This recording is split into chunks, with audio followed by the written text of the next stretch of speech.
I've got the binding on the shop sample. I want to show you what I was doing when I was checking it over. So I always like to put the binding on the front side of the quilt and then wrap it to the back. And then I pin directly in the ditch. So I take pins and I put them exactly into the ditch on the front.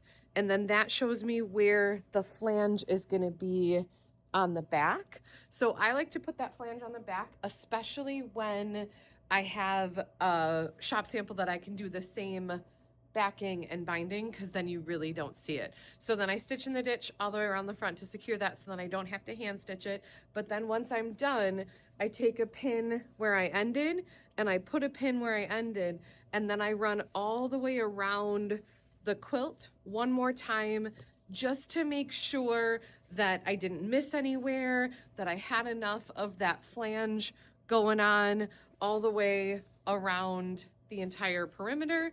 And then that way, when I get back to where my pin is, I don't want to stab myself.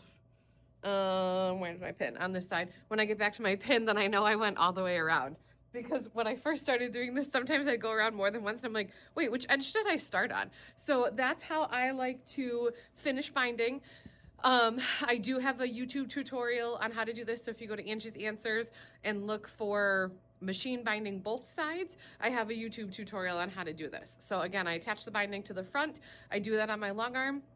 Then I take it off the frame, I trim everything, then I flip it over and I'm pinning in the ditch from the front, but then that ditch is, or those pins are representing where my flange is gonna be. So then I can get a pretty consistent flange on the back side. And like I said, especially if it matches, that's even more wonderful. So now let's go hang this up.